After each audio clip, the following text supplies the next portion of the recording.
The council chamber floated in the darkness between stars. Inside, beings from 1,000 different worlds gathered under the pale blue lights. Some had wings, others had scales. Some breathed oxygen, others needed methane. But they all came together in this place called Kepler Prime to talk about the future of the galaxy. Speaker Thelax moved through the crowd on 6 delicate legs. Her moth-like wings caught the light as she carried an old data tablet. She had found something strange in the ruins on Dust 7th. Something that made her mandibles click with excitement. Ancient writing. References to a species no one remembered. The old texts mention them, she said to the assembled leaders. They called themselves humans. They came from a planet called Earth or Terra. 10,000 years ago they shared technology with our ancestors. Then they vanished. An elderly crystalline being named Kirith hummed softly. I have heard this story. Most believe it is a myth. A legend to explain where our faster-than-light drives came from. But what if it is real? Thelax insisted. What if they are still out there? The others dismissed her concerns. The galaxy was mapped. Every star system was charted. There was no Earth, there never had been. It was just a story, but Thelax was right and she was wrong. Earth existed. It had always existed. Humanity had never gone anywhere. They simply could not leave. Far across the galaxy, in a region of space that appeared empty on every scanner and map, the Sol system thrived with life. Earth spun blue and green as it always had. The moon still circled faithfully. Mars gleamed red with the lights of 30 billion inhabitants. Europa's ice held cities beneath its frozen shell. Titan's orange clouds concealed floating platforms where another 20 billion people lived and worked. Orbital stations ringed every planet. Massive cylinders rotated to create gravity for the 50 billion, who called the void their home. Ships moved constantly between worlds carrying cargo, passengers, and dreams. But none of them could leave the system. Admiral Sarah Chen stood on the observation deck of the military station Unity 1. She was 53 years old.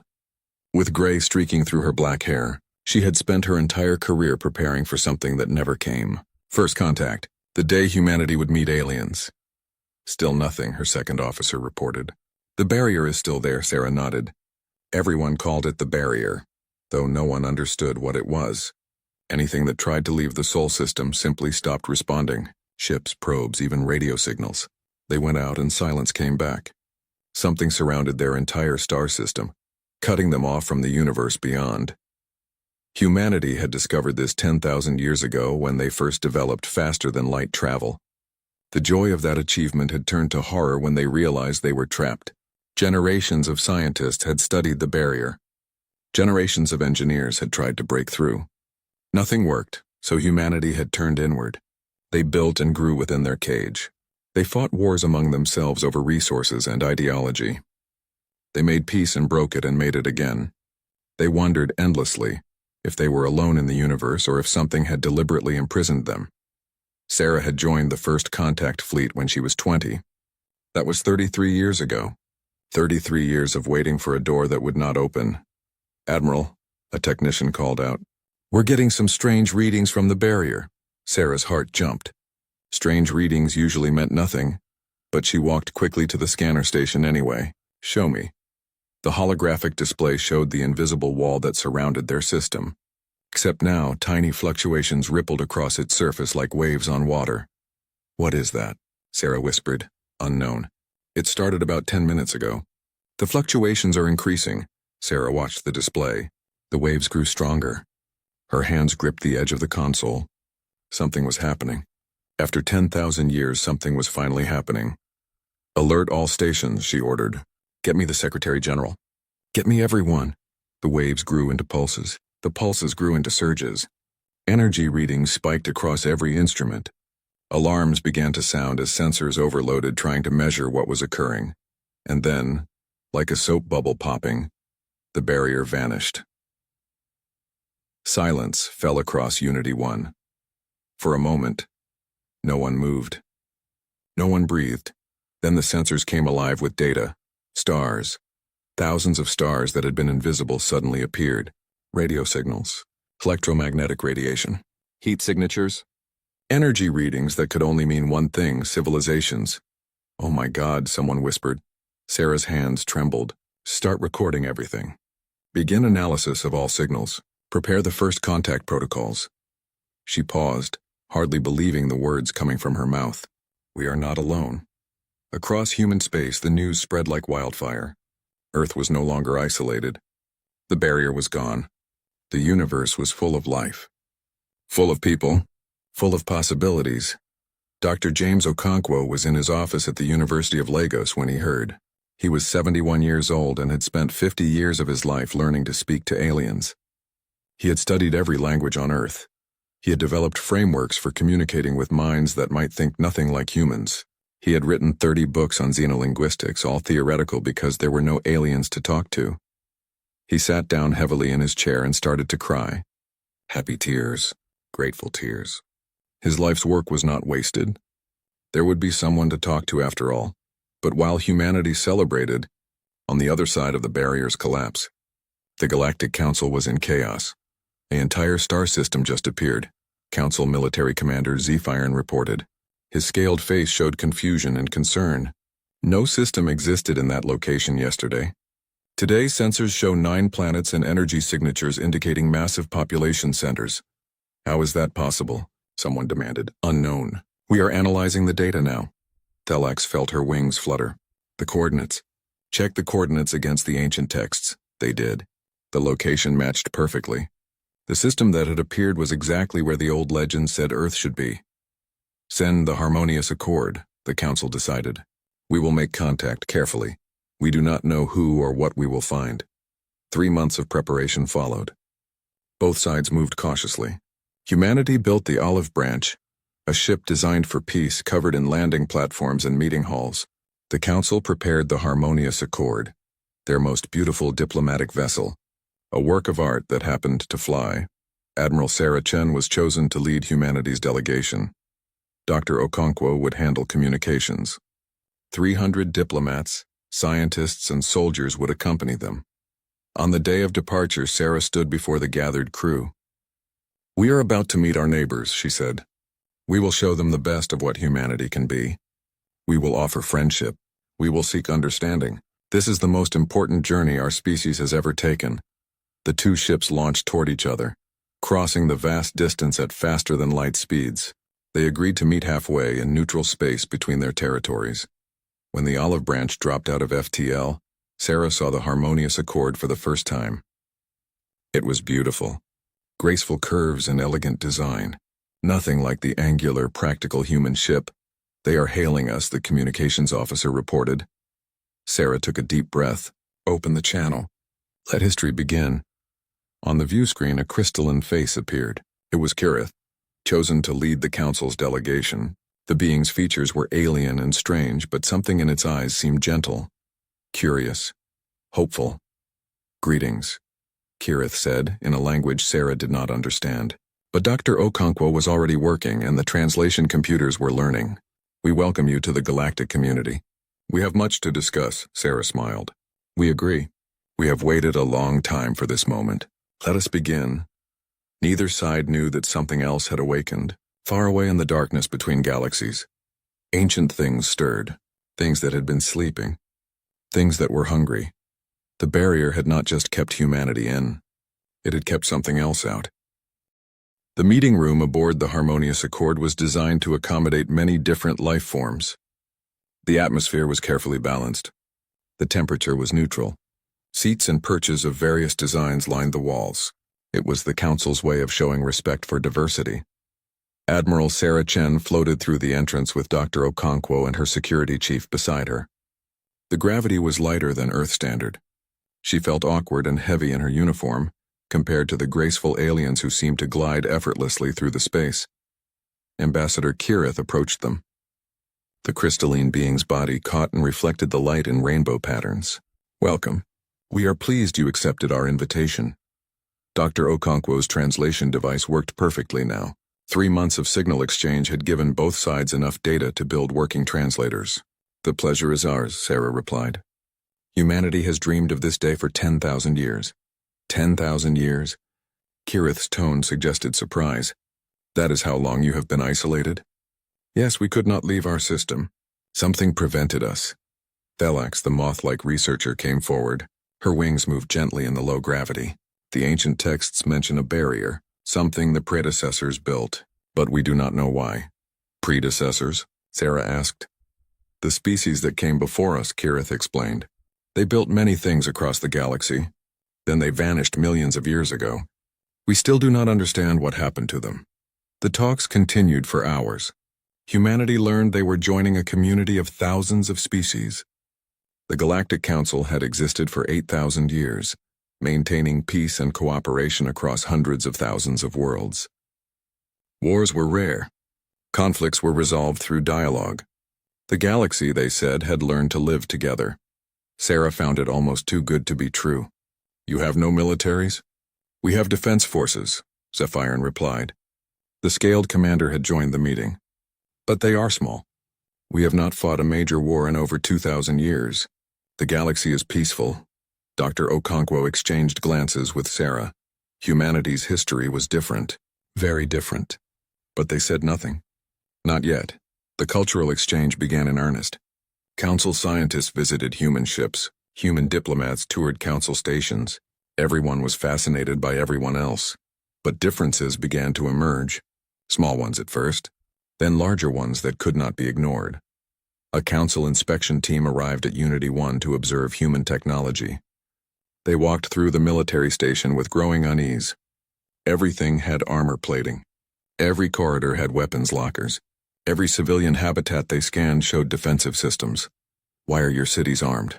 The lead inspector asked. You had no external threats. Colonel Marcus Webb, the station commander, seemed confused by the question. We had internal threats. Different nations competed for resources. Different groups had conflicting ideologies.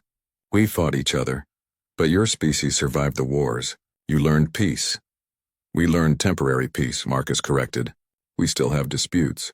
We simply choose to resolve most of them without violence now. But we stay prepared in case that changes. The inspectors found the human mindset disturbing. Every defensive system was efficient and deadly. Human weapons were not designed to disable or deter. They were designed to destroy completely. The Council's weapons were elegant and measured. Human weapons were brutal and overwhelming. They are too militarized, one inspector reported back to the Council. Every aspect of their society is built around conflict. On Earth, human observers noticed different problems. Council technology was incredible, but it was optimized for efficiency and beauty rather than durability. Their ships were fast but lightly armored. Their defensive systems were sophisticated but had low output. Everything was designed for a peaceful galaxy.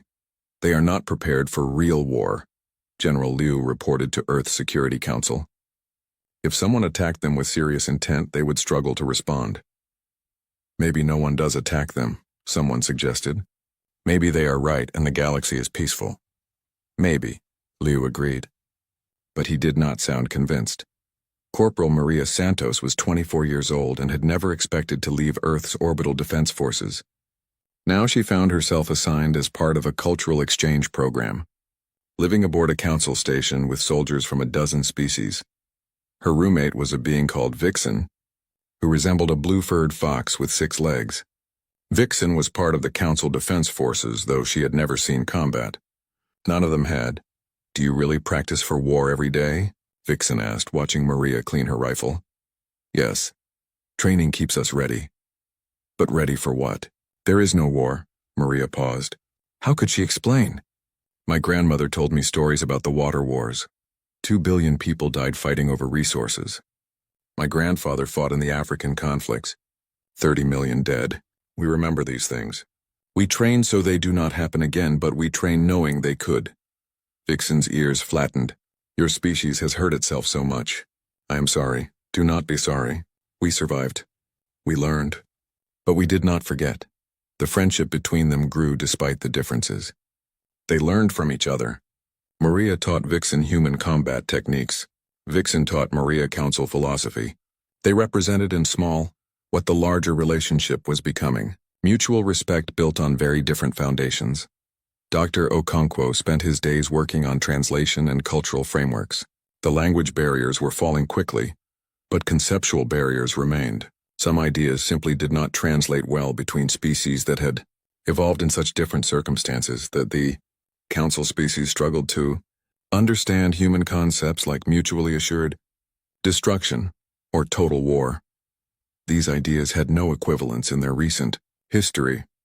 Humans struggled to understand council concepts like voluntary resource sharing and conflict resolution through artistic competition. These worked in council space but seemed impossibly naive to human minds. "We are too different," Thelax said one evening, dining with Dr. Okonkwo aboard the Olive Branch. "Perhaps the barrier existed to keep our civilizations separate. Or perhaps it existed to let us develop separately," Okonkwo replied. "So we could offer different perspectives, different strengths." "What strength does violence bring?" Okonkwo considered carefully. "Violence itself brings nothing good. But the knowledge of violence, the preparation for it, the ability to meet it when necessary, these things can protect what is precious. Your people have built something beautiful, peace across thousands of worlds. But what happens if something threatens that peace? We negotiate. We find common ground. And if your enemy has no interest in common ground, if they only want destruction?" Thelax's antennae twitched uncomfortably. "Such beings do not exist anymore. Not in our galaxy."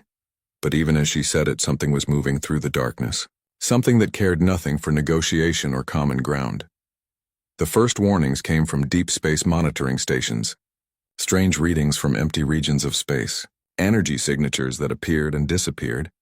Movement where nothing should be moving. The Council's scientists analyzed the data for weeks before calling an emergency session. Kirith stood before the assembled leaders and delivered news that would change everything. "We have detected an unknown fleet approaching the outer colonies. They are not responding to hails. Their trajectory suggests they are headed toward Bright Sky Colony. Perhaps they are explorers," someone suggested. "Like the humans were isolated, maybe these beings were as well." "Send diplomatic ships," the Council decided. "Make contact peacefully." But Thelax remembered something from the old texts, something she had not mentioned before. She pulled up the ancient files and searched frantically through the predecessor warnings. There, buried in damaged data, she found it. References to the harvest, a species that consumed others. Something the predecessors had fought. Something they had sealed away in dark space. And references to Terra's children, warriors born, sealed not as punishment, but as protection. Her wings began to tremble. "We need to call the humans," she said. "Right now." But the message would take time to reach Earth, and Bright Sky Colony did not have time. The diplomatic ships reached the unknown fleet. They broadcast greetings in 1,000 languages. They showed peaceful intent. They opened their communications wide. The unknown fleet fired without hesitation. The diplomatic ships died in seconds. No survivors, no warning, no mercy. Then the fleet, which Council sensors now showed was more like a swarm, fell upon Bright Sky Colony like locusts. 4 billion people screamed for help. The Council mobilized their defense forces as fast as they could, but they were scattered across the galaxy, designed for patrols and shows of presence, not rapid response to crisis. Bright Sky fell in 72 hours. When Council ships finally arrived, they found nothing alive. The cities were empty. The orbital stations were dark. 4 billion people simply gone, consumed. The galaxy realized something terrible. After thousands of years of peace, war had returned, and they had forgotten how to fight it. The emergency broadcast reached every corner of Council space. 4 billion dead, an entire colony consumed. The peaceful galaxy had witnessed its first mass casualty event in 2,000 years. Aboard the Olive Branch, Admiral Sarah Chen watched the reports with growing horror. The footage showed devastated cities, empty streets, ships torn apart. Whatever attacked Bright Sky had not just killed. It had erased every trace of life. What could do this? Dr. Okonkwo asked, his voice shaking. "Something that sees us as food," Sarah replied grimly. The Council named it the Vexarun Swarm, after ancient words meaning the end that consumes. But names did not matter. What mattered was stopping it. Council ships mobilized from hundreds of systems. They gathered into the largest fleet assembled in millennia. Over 3,000 vessels, each beautiful and advanced. The crews were brave but inexperienced. None had fought a real war. None had faced an enemy that wanted only destruction. Fleet Master Zephyr commanded the armada from his flagship, the Morning Light. It was a vessel designed for exploration and diplomacy, hastily fitted with upgraded weapons. Most council ships were the same. They had tools for defense, but their entire philosophy was built around avoiding conflict. "We will meet them at the Kepler Prime Station," Zephyr announced. "We will show them that the Council protects its own." Earth watched the preparations with increasing concern. Sarah sent message after message offering assistance. Human military advisors were ready. Human ships could be dispatched. Humanity's long, painful experience with war could be shared. Every offer was politely declined. "We appreciate your concern," Kirith told Sarah during a diplomatic call, "but this is a council matter. Your species has only just joined the galactic community. You lack experience with our coordination protocols. It would take too long to integrate your forces." What Kirith did not say, but Sarah heard anyway, was that the Council did not want humanity's kind of war. They would handle this with their methods: measured, civilized, controlled. Sarah closed the communication channel and turned to her command staff. "They are going to get slaughtered. They outnumbered the enemy, 3-1 according to their scouts." Her tactical officer pointed out. "Numbers do not matter if you do not know how to use them." On Earth, the debate raged. Should humanity intervene without permission? Should they respect Council wishes and stay back? The Security Council was divided. "We owe them nothing yet," one member argued. "Let them handle their own problems." "We owe them decency," another countered. 4 billion dead. How can we stand by? General Liu made the strongest case. This swarm attacked without warning and without mercy. If it defeats the Council, it will come for us eventually. We should fight it now while we have allies. But the decision was made to wait. Humanity would respect Council wishes. For now. The swarm reached Kepler Prime Station 3 weeks after Bright Sky fell. Council scouts had tracked its movement. It was heading directly for the station, where 15 billion beings lived and worked. The Council fleet positioned itself between the station and the approaching threat. Fleetmaster Zephyr broadcast to his fleet, "We stand for peace. We stand for life. We will show this enemy that the Council does not abandon its people." The swarm arrived in a cloud of biomechanical nightmares, ships that looked grown rather than built. Hulls of metal and flesh fused together. Sensors showed thousands of individual vessels all moving in perfect coordination. Zephyr opened all frequencies. "Unknown vessels, this is Fleetmaster Zephyr of the Galactic Council. You have committed acts of violence against peaceful beings. We ask that you cease hostilities and enter negotiations." The swarm responded with weapons fire. The battle began badly for the Council. Their ships were fast and their shields were strong, but their weapons were designed for precision, not power. They fired beams meant to disable enemy systems. They launched projectiles designed to force surrender. The swarm had no systems to disable. No crew to convince. No concept of surrender. Swarm vessels tore through Council shields with biological weapons that adapted to energy frequencies. They closed a boarding range and released creatures that ate through hull plating. They replicated in real time, building new ships from the wreckage of destroyed Council vessels. Zephyr watched his fleet shrink. Beautiful ships crewed by brave people died one after another. His careful tactics meant nothing against an enemy that felt no fear and accepted no terms. "Fall back to defensive formation around the station," he ordered.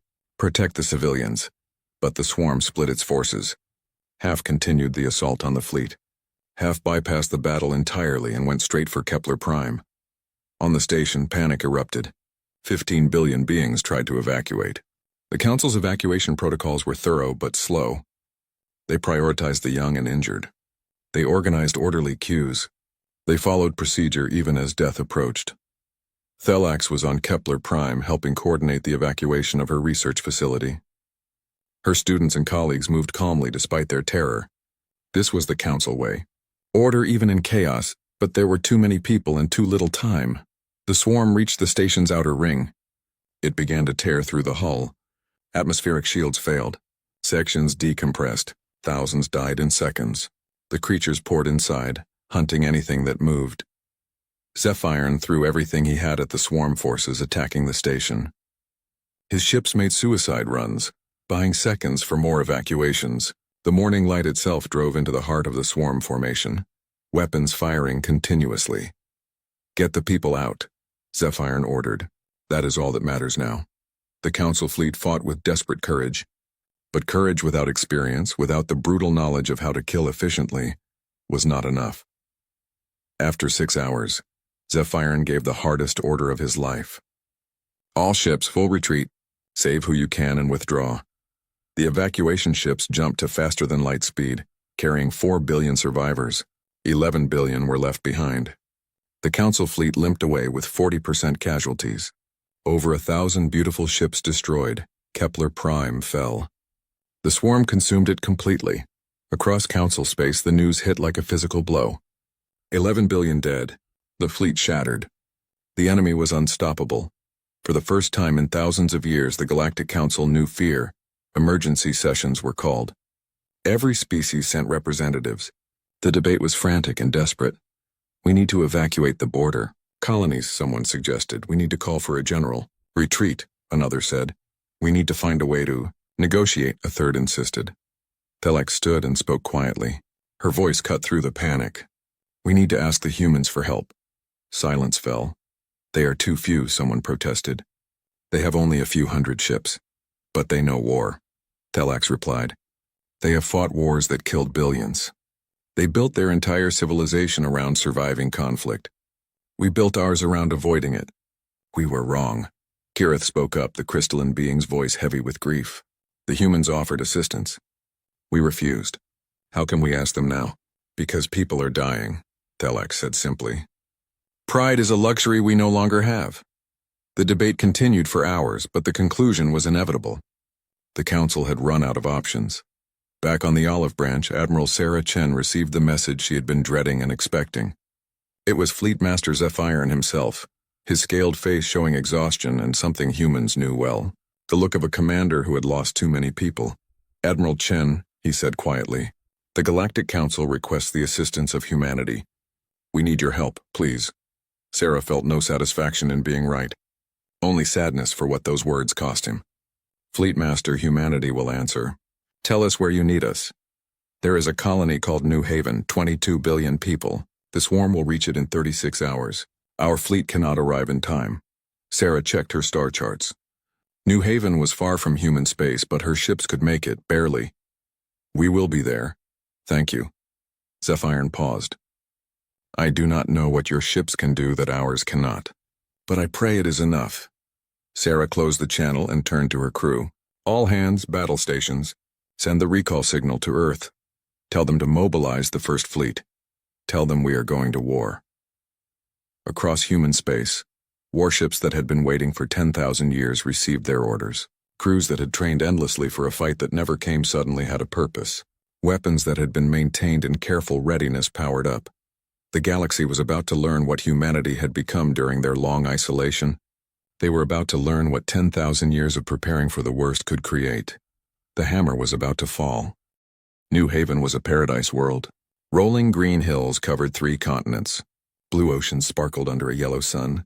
The colony had existed for 600 years and was home to 22 billion beings from 40 different species. It was a symbol of what the Council had built, different people living together in peace. Now that peace was about to end. The evacuation had begun the moment the swarm's trajectory was confirmed. But moving 22 billion people was impossible in 36 hours. Maybe a billion could escape. The rest would die unless someone stopped the swarm. The Council fleet was too far away. Every ship that could move was racing toward New Haven, but they would arrive hours too late. The planet's defense forces were brave but small. They had weapons designed for pirates and smugglers, not for a swarm that had destroyed an entire station. On New Haven, a mother held her 3 children close. They were not human, but the love in her eyes was universal. It will be okay, she lied. The Council will save us. In orbit, the defense commander looked at his 16 ships and knew they would not be enough. But they would fight anyway. They would buy time for the evacuation ships. Minutes, maybe hours if they were lucky. The swarm approached like a dark cloud blotting out the stars. Then something impossible happened. Space tore open. Faster than light ruptures appeared one after another. Ships emerged, but they were not Council vessels. These ships were angular and brutal. No elegant curves. No artistic design. They looked like weapons that happened to fly. 200 human warships dropped into New Haven space. Admiral Sarah Chen stood on the bridge of her flagship, the Indomitable. Around her, the first contact fleet had transformed. Gone were the diplomatic configurations and greeting platforms. The ships had reconfigured to war mode. Weapons ports opened. Armor plates locked. Every system was optimized for one purpose: destruction. All ships, this is Admiral Chen. New Haven will not fall today. Make ready. The Council Defense Commander stared at his screens in shock. Human vessels, this is Defense Commander Lorian. We were not expecting you. Commander, withdraw your ships to the planet. Protect the evacuation sites. We will handle the swarm. But there are thousands of them and only 200 of you. Sarah's smile was not kind. It was the smile of a predator. Then the odds are almost even. Indomitable out, the human fleet moved into formation. Not the careful, organized formations the Council used. Human ships spread out in loose clusters, each one capable of independent action but coordinating through AI systems the Council had banned millennia ago. The swarm did not slow down. It had learned nothing meant negotiation. Nothing meant mercy. It only knew consumption. The two forces met in the space between New Haven and its moon. The swarm attacked with the same tactics that had destroyed the Council fleet. Biomechanical ships closed rapidly. Adaptive weapons fired. Boarding creatures launched. The human response was immediate and overwhelming. Humanity had spent 10,000 years developing weapons for every nightmare they could imagine. Kinetic cannons fired projectiles at 3% light speed. The rounds punched through swarm vessels like paper. Nuclear-pumped plasma lances created temperatures matching the sun's core. Gravity field generators crushed enemy ships into spheres of compressed matter. The swarm adapted its shields to energy weapons. Humans switched to kinetic. The swarm hardened its armor. Humans fired armor-piercing explosives. The swarm sent boarding parties.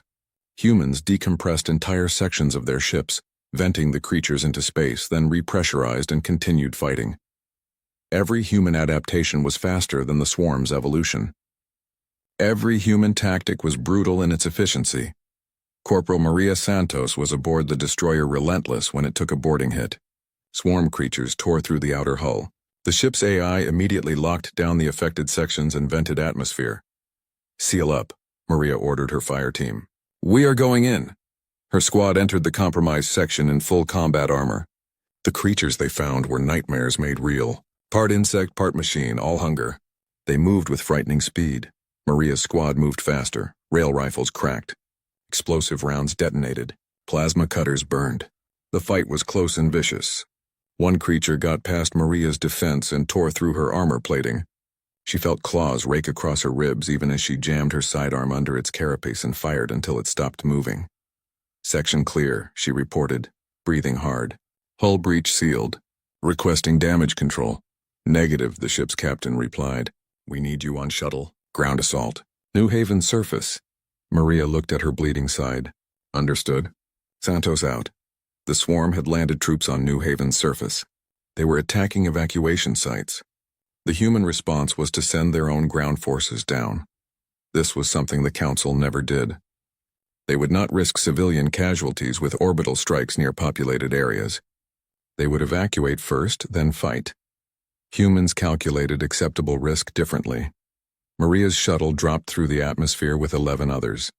They landed near an evacuation center, where 3 million civilians were boarding transport ships. Swarm creatures were already attacking the perimeter. Light them up, the strike commander ordered. Orbital platforms began firing, not the precise targeted strikes the Council used. Human orbital strikes were area denial weapons. They turned square kilometers into craters. But the calculations were perfect. Every strike landed exactly where it needed to be. Close enough to annihilate the swarm forces, far enough to keep the civilians safe. The margin for error was meters. Humans accepted that margin. Maria's squad hit the ground and moved toward the evacuation center. Swarm creatures were everywhere. The battle became a chaotic swirl of violence. Council defenders fought bravely but carefully, trying not to hit civilians. Human soldiers fought with controlled aggression, trusting their training and enhanced targeting systems. A young Council defender, Vixen, was pinned down by 3 creatures. She had exhausted her weapons charge trying to disable them. They were about to overwhelm her when Maria appeared, rifle firing. "Stay down!" Maria shouted. She killed 2 creatures with precise headshots, then used her last grenade on the third. "You okay?" Vixen stared at her friend. You are injured. I will live, come on. We need to hold this position. Together they fought. Human aggression paired with council precision. They held the line while behind them. 3 million civilians boarded the evacuation ships. In orbit, the battle continued. Human ships took heavy casualties. The swarm was learning, adapting, evolving its tactics. But humans adapted faster. They had centuries of experience fighting enemies who learned and changed. They had developed doctrine for adaptive threats. The Indomitable lost its main cannon. Sarah ordered a ramming course. All power to forward shields. We are going through them. Her ship plowed through the swarm formation like a battering ram, firing every weapon it had at point-blank range. The shields failed. The armor buckled. But the Indomitable emerged on the other side, trailing atmosphere and debris but still fighting. Hull breaches on decks 4 through 9. The damage control officer reported. Casualties are heavy. Seal what you can. Keep us in the fight, Sarah ordered. Around her bridge crew worked with calm efficiency. They had trained for this. They were ready for this. The battle lasted 6 hours. Human ships fought with a ferocity that shocked the council observers. When weapons ran dry, they used their ships as weapons. When systems failed, they improvised. When death came, they met it while still fighting. 30% of the human fleet was destroyed. 40 ships gone. 12,000 dead, but the swarm was broken. For the first time since appearing in council space, it was forced to retreat. The creatures fled into dark space, leaving behind the wreckage of thousands of their vessels. New Haven was saved. On the surface, Maria sat against a wall while a medic worked on her wounds. The cut was deep but not fatal. She would have a scar to match the ones her grandmother earned in the water wars. Vixen sat beside her, fur matted with dust and blood.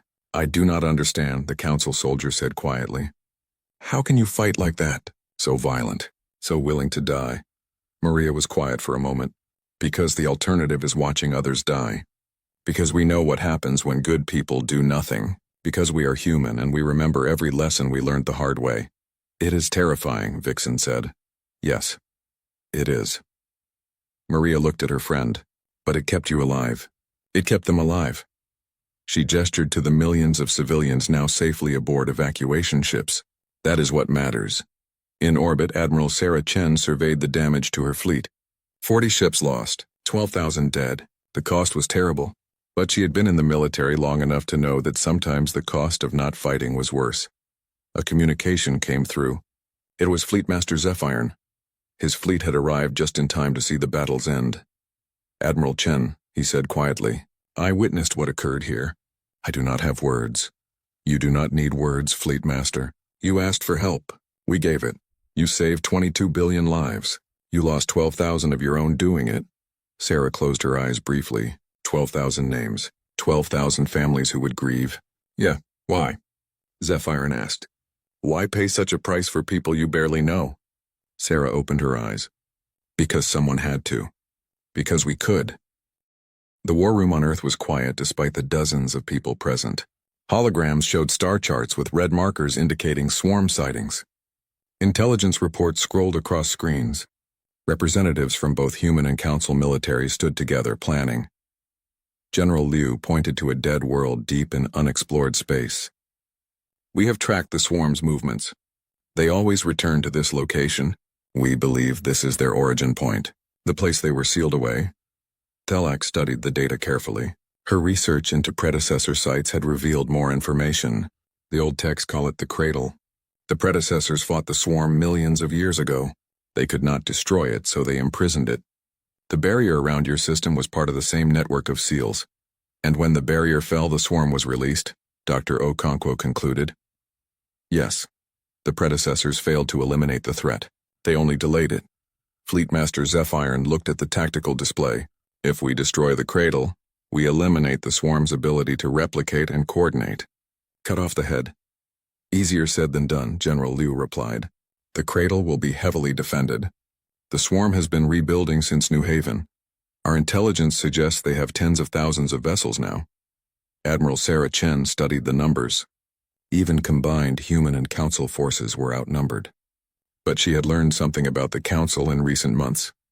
They were brilliant strategists when they allowed themselves to think beyond their peaceful conditioning. They had technology humanity could only dream of. Together they were more than the sum of their parts. "We can do this," Sarah said, "but we need everything. Every ship, every soldier, one final battle." The plan took shape over weeks. The Council would provide the numbers and technology. Humanity would provide tactical doctrine and weapons designed for overwhelming force. Together they would assault the cradle. 2,000 Council ships prepared for war. They were retrofitted with human weapon systems. Council engineers and human technicians worked side by side, combining technologies in ways neither had considered before. 600 human warships joined the Armada. It was the largest fleet humanity had ever assembled. Every ship was crewed and ready. Every weapon was loaded. The first contact fleet had become an invasion force. Training exercises brought the two militaries together. Council crews learned human tactics. Human crews learned Council coordination protocols. It was not always smooth. Cultural differences created friction. Different philosophies clashed. But slowly, understanding grew. Corporal Maria Santos found herself training Council soldiers in ground combat. She stood before a class of 50 beings from a dozen species and tried to explain concepts that made many of them uncomfortable. "Violence is not the goal," she said. "Survival is the goal. Victory is the goal. But to achieve those goals, you must be willing to do things that feel wrong. You must be willing to hurt others to protect what matters." A young Council soldier raised a tentacle. "How do you live with that? How do you do terrible things and remain good?" Maria thought of her grandmother. Thought of the stories of war and peace. You remember why you fight. You remember who you are protecting. And you never forget that the enemy forced this choice on you. You did not want this. But when it comes, you do not hesitate. Vixen, who had become Maria's constant companion, spoke up. "She is right. At New Haven I hesitated. I tried to find a peaceful solution even as the creatures were killing civilians. Maria did not hesitate. She did what was necessary. That is why we lived." The class was quiet, absorbing this difficult lesson. On Earth, Dr. Okonkwo worked on something equally important. He was writing the historical record of these events. Someone needed to document what was happening. The galaxy needed to remember. He wrote about the Council's long peace and how it had made them vulnerable. He wrote about humanity's violent past and how it had prepared them for this moment. He wrote about the cost of war and the necessity of it when evil left no choice. "Future generations need to understand," he told Thelax, who was helping him research. "They need to know that peace is precious, but that sometimes it must be defended with force." The Council forgot this, Thelax said sadly. "We believed violence itself was the enemy. We learned too late that violence is a tool. It can be used for evil or for protection. The wielder determines its morality, not the tool itself." The day came. The Armada assembled at a staging point 3 light-years from the cradle. 2,600 ships from 100 different worlds, millions of soldiers, all preparing to face the nightmare that had plagued the galaxy. Admiral Sarah Chen stood on the bridge of the Indomitable, now repaired and upgraded with Council shields. Beside her, Fleetmaster Zephyr commanded from his new flagship, the Second Dawn, fitted with human weapons. "All ships report ready," the communications officer announced. Sarah looked at Zephyr. In the months since New Haven, they had become more than allies. They had become friends. "Ready to end this?" "Ready," he confirmed. The Armada jumped to faster than light speed. When they emerged at the cradle, they found what they expected. The dead world was surrounded by swarm vessels. Thousands of them, maybe tens of thousands. The sensors could barely count them all. "All ships, this is Admiral Chen. We knew this would not be easy, but we fight for every world the swarm has destroyed. For Bright Sky, for Kepler Prime, for all the billions who died. Today we end the harvest. All ships engage." The battle began. The swarm met them with everything it had. Wave after wave of biomechanical horrors launched from the cradle's surface. The space around the planet became a storm of weapons fire and explosions. The combined fleet fought with coordinated precision. Council ships used their advanced sensors to identify priority targets. Human ships eliminated those targets with brutal efficiency. When swarm vessels tried to adapt, the fleet adapted faster, but the cost was terrible. Ships died by the dozens, then by the hundreds. The swarm was defending its home with desperate fury. Maria Santos was aboard the assault carrier with 10,000 other soldiers.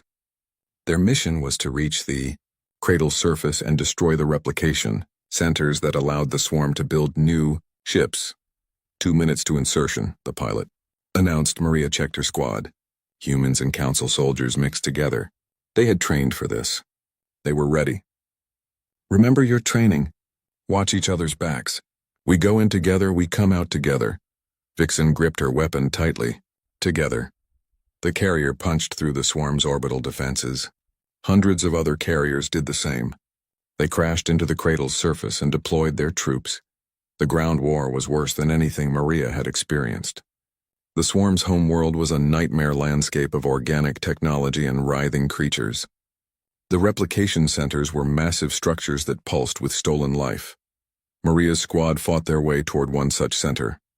The combat was close and brutal. Soldiers fell. But for everyone who fell, 2 more pushed forward. They reached the replication center. Human engineers began setting charges while council soldiers held the perimeter. The explosives were special, designed by Earth scientists to create a chain reaction that would destroy the center completely.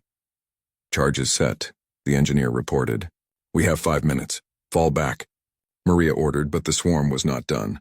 A massive creature larger than anything they had seen burst from the ground. It moved toward the charges, trying to stop the detonation. Maria made a decision. Get everyone out. I will hold it. Maria, no. Vixen shouted. Someone has to. Go, that is an order. Her squad retreated. Maria stood alone between the creature and the charges. She fired every weapon she had. When her rifle was empty, she used her sidearm. When that ran dry, she used grenades. When those were gone, she used her combat knife. The creature reached her. She could not stop it. But she had delayed it long enough, the charges detonated. The replication center exploded. The creature died. Maria died with it. Across the battlefield, other squads made similar sacrifices. Hundreds of soldiers gave everything to destroy the replication centers. But they succeeded. One by one, the centers fell. In orbit, the fleet continued its assault. Admiral Sarah Chen watched the casualty reports climb. Over 1,000 ships lost. Hundreds of thousands dead. But the swarm was weakening. Its ability to build new vessels was failing. All ships, final push, she ordered. Hit them with everything. The fleet surged forward. Human ships fired every weapon until their magazines were empty, then rammed swarm vessels. Council ships used their superior engines to create impossible maneuvers, striking from unexpected angles. The swarm broke. Its coordination failed as the replication centers died. Individual vessels began fleeing. The fleet hunted them down one by one. The cradle is clear, a scout reported. No remaining swarm presence detected. Sarah allowed herself one moment of relief. Then she thought of Maria Santos and the hundreds like her who would never go home. Honor the fallen. Record every name. They saved us all. The war ended. The swarm was not completely eliminated. Scattered remnants would need to be hunted for years. But its ability to threaten the galaxy was broken. The fleet returned to council space as heroes. But the celebrations were muted. Too many had died. Too much had been lost. 5 years passed, the galaxy changed. Earth integrated into the council, but on unique terms.